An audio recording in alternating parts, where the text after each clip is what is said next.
दोस्तों कल ही एक व्यूवर द्वारा एक कमेंट करके पूछा गया कि ब्रह्मोस इतनी ज्यादा प्रसिद्ध कैसे हुई, कैसे वो विश्व विख्यात हो गई जबकि हमारा तेजस नहीं हो पाया। ब्रह्मोस के लिए भी हमने ज्यादा पीआर का इस्तेमाल नहीं किया, उसका ज्यादा प्रमोशन नहीं किया जिस हिसाब से नॉर्मली हमने तेजस को प्रमोट किया दुनिया भर के सामने। ठीक इसी तरह की चीजें ब्रह्मोस के साथ भी हुई। वो कमेंट मुझे मिल नहीं पाया। अगर वो व्यूवर इस वीडियो को देख रहे हैं तो प्लीज मैं उनसे रिक्वेस्ट करूंगा नीचे कमेंट कर दीजिएगा, मैं आपका कमेंट पिन कर दूंगा। तो आज हम लोग इसी के ऊपर डिस्कशन करेंगे कि भला ब्रह्मोस मिसाइल इतनी ज्यादा प्रसिद्ध क्यों हुई। क्योंकि मैंने आपको एक बार बताया था कि ऑफिशियली दुनिया के 42 देश 42 कंट्रीज इसमें ऑफिशियली इंटरेस्ट दिखा चुकी है। खैर वो खरीद पाए ना खरीद पाए वो अलग बात है, क्योंकि बीच में आती है पॉलिटिक्स। इसमें रशिया का नाम जुड़ा हुआ है, रशियन टेक्नोलॉजी के आधार पर ये बनाई गई है। एक यही कारण है कि दुनिया भर के ज्यादातर देश इसे खरीद नहीं सकते लेकिन खरीदना चाहते हैं। अगर ये प्योरली इंडियन मिसाइल होती तो मैं आपको लिख कर दे सकता हूँ कि दुनिया के 42 छोड़िए, इससे ज्यादा देश 142 कंट्रीज आप कह दीजिए वो खरीदने के लिए इसे कोशिश करती। भारत इतनी मैन्युफैक्चर नहीं कर पाता जितने की इसके ऑर्डर मिलते। खैर वो बात की बात है। यहाँ पर स्पेशली बात ये की जाएगी कि आखिर ब्रह्मोस इतनी ज्यादा सफल कैसे हुई, जबकि हम सभी लोग जानते हैं कि ब्रह्मोस का इस्तेमाल आज तक किसी भी युद्ध में नहीं किया गया है, यानी ये वॉर प्रूवन भी नहीं है। उसके बावजूद ये इतनी हिट कैसे हुई और वही कौन सी चूक रह गई जिस वजह से तेजस इतना ज्यादा हिट नहीं हो पाया। जबकि हम सभी जानते हैं कि ब्रह्मोस अपनी कैटेगरी की अगर नंबर 1 मिसाइल है तो हमारा तेजस भी अपनी कैटेगरी का नंबर 1 फाइटर जेट है। इसमें कोई इफ एंड बट नहीं है। तो चलिए डिस्कशन करते हैं। आप बस वीडियो को एकदम एंड तक देखते हुए चैनल को सब्सक्राइब जरूर कर दीजिएगा। तो दोस्तों यहाँ पर सबसे बड़ा जो नाम आता है वो आता है रशिया का, यानी रशियन टेक्नोलॉजी के आधार पर ब्रह्मोस मिसाइल का निर्माण किया गया है। ये इसकी प्रसिद्धि का सबसे बड़ा कारण हो सकता है। रशिया की ही एक क्रूज मिसाइल जिसका नाम P-800 ऑनिक्स या फिर अखोट भी कहा जाता है, उसी की टेक्नोलॉजी के आधार पर इस ब्रह्मोस मिसाइल को बनाया गया है। और रशिया की जो मिसाइल टेक्नोलॉजी है वो यकीनन नंबर 1 है, तो इस वजह से भी इसे प्रसिद्धि हासिल करने में ज्यादा समय नहीं लगा। लेकिन यहाँ पर एक काउंटर क्वेश्चन भी किया जा सकता है कि रशिया की वो मिसाइल P-800 ऑनिक्स जिसके आधार पर ब्रह्मोस मिसाइल बनाई गई, वो मिसाइल इतनी ज्यादा हिट क्यों नहीं हुई, ब्रह्मोस क्यों हो गई। खैर यहाँ पर यह कहा जा सकता है कि ब्रह्मोस थोड़ा सा अपग्रेडेड वेरिएंट था पुरानी वाली मिसाइल की तुलना में, इस वजह से ये ज्यादा शक्तिशाली थी। लेकिन इससे भी बड़ा कारण जो था वो था खुद भारत की फोर्सेस। भारत की ट्राई फोर्सेस ने इतना ज्यादा इंटरेस्ट लिया ब्रह्मोस को लेकर कि दुनिया इसके बारे में सोचने के लिए मजबूर हो गई। ब्रह्मोस के अलग अलग कई सारे वेरिएंट बनाए गए, एयर लॉन्च, शिप लॉन्च या फिर सरफेस टू सरफेस लॉन्च, साथ ही एंटी शिप के रोल में। बाद में फिर इसके ER वेरिएंट बनाए गए। इसी के आधार पर ब्रह्मोस NG बनाई जानी है, हाइपरसोनिक मिसाइल्स बनाई जानी है।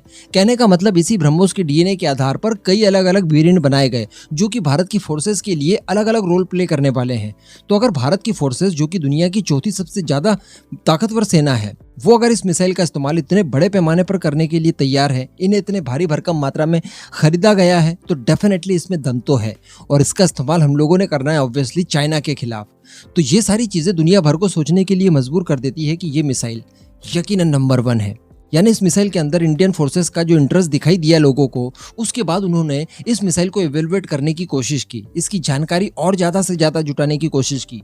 और जब पूरी तरह से जानकारी जिज्ञासा की वजह से उन लोगों ने जुटाई, तब उन्होंने पाया कि ये तो दुनिया की नंबर 1 सुपरसोनिक क्रूज मिसाइल है। तो ये कुछ चीजें हुई हमारी ब्रह्मोस मिसाइल के साथ। इसी के साथ साथ जब ये मिसाइल का कॉन्सेप्ट लॉन्च किया गया और ये मिसाइल बनकर तैयार हुई, इसके टेस्ट वगैरह किए, उसके बाद अमेरिका की भी छटपटाहट देखी जा रही थी।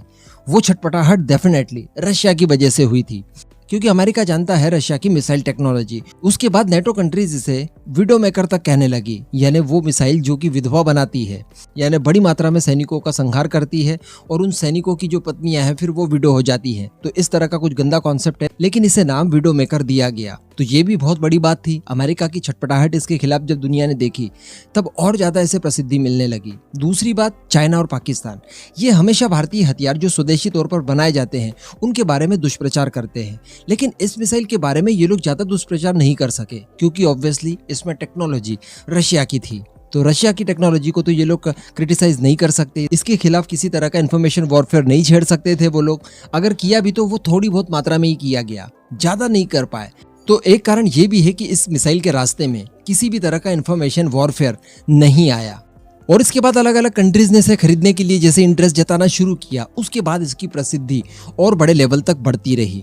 आज की तारीख की बात की जाए तो क्रिटिकल से क्रिटिकल रोल के लिए भारत की फोर्सेस ब्रह्मोस मिसाइल का ही इस्तेमाल करने के लिए उनका भारी मात्रा में भंडारण कर चुकी है। आने वाले समय में इसकी खरीदी और ज्यादा की जाएगी। तो कहने का मतलब ये सारे कारण रहे जिस वजह से ये मिसाइल बहुत ज्यादा पॉपुलर हो गई, जिसमें सबसे बड़ा रोल प्ले किया भारतीय फोर्सेस ने इंटरेस्ट दिखाकर। क्योंकि टेक्नोलॉजी की बात की जाए तो आज हम लोग रशियन टेक्नोलॉजी को ऑल टुगेदर चेंज कर चुके हैं भारतीय टेक्नोलॉजी के साथ। उसके बावजूद ये इतनी हिट है क्योंकि जैसे इसके अंदर भारतीय कंपोनेंट्स की संख्या बढ़ने लगी, उसके बाद कोई ऐसा तो हुआ नहीं कि दुनिया भर में इसकी डिमांड कम हो गई या इसकी पॉपुलैरिटी पर कोई फर्क पड़ा। तो कहने का मतलब रशियन टेक्नोलॉजी का हाथ तो है इसे फेमस करने में, लेकिन उतना भी ज्यादा नहीं है। ज्यादा हाथ इसे फेमस करने के पीछे भारतीय फोर्सेस का है। अब अगर बात की जाए तेजस की, तो जो चीजें भारतीय फोर्सेस ने ब्रह्मोस के लिए की वो तेजस के लिए नहीं की। सबसे पहले तो भारतीय नौसेना ने एलसी नेवी को ठुकरा दिया। अब आप सोचिए इसका कितना बुरा इम्पैक्ट पड़ा होगा।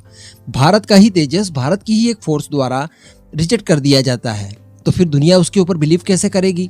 इस समय की बात की जाए तो भारत के पास इतने सारे इंडिजिनस प्रोजेक्ट चल रहे हैं फाइटर जेट के, उसके बावजूद भारतीय फोर्सेज एमआरएफए प्रोग्राम के लिए वेट कर रही है और वो विदेशों से 114 फाइटर जेट खरीदने के लिए पूरी तरह से तैयार है। तो कहने का मतलब यहाँ पर हम लोग खुद हमारे फाइटर जेट को निम्न दर्जे का साबित कर रहे हैं। हम ये बता रहे हैं कि एमआरएफए प्रोग्राम में जो रफाल या फिर F-15EX या कोई दूसरा फाइटर जेट अगर भारत आता है तो वो हमारे इंडिजिनस फाइटर जेट की तुलना में ज्यादा ताकतवर होगा। जबकि मैं आपको कई अलग अलग वीडियोज में बता चुका हूँ कि भारत का तेजस मार्क 2 या फिर ओरका ले लीजिए, ये हमारी वो सारी रिक्वायरमेंट पूरी कर सकता है जो कि हम लोग विदेशों से खरीद कर हमारी रिक्वायरमेंट को फुलफिल करेंगे। इसके अलावा भारत ने कभी भी फ्रंट लाइन पर हमारे तेजस को खड़ा नहीं किया, यहाँ तक कि इतने सालों पुराना फ्लाइंग कैफिन कहा जाने वाला MiG-21 इस्तेमाल करते रहे, लेकिन उसकी तुलना में भी तेजस को तवज्जो नहीं दिया गया भारतीय फोर्स द्वारा। तो ये कारण दुनिया देखती है और इस वजह से भी इसकी ज्यादा पॉपुलैरिटी नहीं गेन हो पाई। इसके अतिरिक्त हमारे तेजस के खिलाफ इंफॉर्मेशन वॉरफेयर भी बहुत बड़े पैमाने पर छेड़ा गया। लगभग पूरी दुनिया ने ही, जो हमारे किसी जमाने में राइवल हुआ करते थे या जो आज राइवल्स हैं, उन सभी ने इसके खिलाफ बहुत दुष्प्रचार किया। पहले वेस्टर्न कंट्रीज का ले लीजिए, अमेरिका का ले लीजिए, तो ये लोग हमेशा तेजस पर हंसा करते थे कि भारत तो तेजस बना ही नहीं पाएगा और बनाएगा भी तो उल्टा सीधा बनेगा। उसके बाद चाइना और पाकिस्तान जी भर के इन्होंने इन्फॉर्मेशन वॉरफेयर इसके खिलाफ छेड़ी और जमाने भर में इसके लिए दुष्प्रचार करते रहे और उस दुष्प्रचार को हम लोग रोकने में कहीं ना कहीं नाकाम साबित हुए। वो दुष्प्रचार हम लोग कैसे रोक सकते थे? इसका भारी पैमाने पर मैन्युफैक्चरिंग करके, उसका इंडक्शन भारतीय फोर्स में करके, उसका बड़े पैमाने पर इस्तेमाल करके। तो ये सारी कुछ गलतियां रही जो भारत के तेजस के विजय रथ को कहीं ना कहीं रोकती है। साथ ही इसमें कुछ मेजर कंपोनेंट विदेशों से लगे हुए हैं, विदेशों से लेकर फिर हमने इस्तेमाल किए हैं, तो ये चीजें भी बीच में दखल दे सकती हैं। खरीदने वाले देशों को ये लगता है कि इन फ्यूचर अगर भारत और अमेरिका के बीच में मान लीजिए रिलेशनशिप अच्छे नहीं रहे तो क्या अमेरिका इंजन की सप्लाई करेगा। तो ये कुछ सारी चीजें थी जिस वजह से हमारे तेजस का विजय रथ कहीं ना कहीं स्लो चल रहा है। लेकिन ऐसा नहीं है कि ये हमेशा स्लो ही चलेगा। जिस दिन हमने इसको बड़े पैमाने पर इस्तेमाल करना शुरू कर दिया, जो 83 तेजस मार्क 1A भारतीय फोर्स में शामिल होंगे, उसके बाद 180 के समथिंग तेजस मार्क 2 शामिल होंगे, उसके बाद अपने आप ही हमारे फाइटर जेट की वैल्यू जो है वो वर्ल्ड वाइड बढ़ने लगेगी, बिल्कुल ब्रह्मोस की तरह। बाकी जो नॉर्मल से कारण थे जिनका कि एक्चुअली इम्पैक्ट पड़ा इन दोनों प्रोजेक्ट के ऊपर, वो मैंने आपको बता दिया। इस पूरे मुद्दे पर आपका जो भी मानना हो नीचे कमेंट करके जरूर बताइएगा।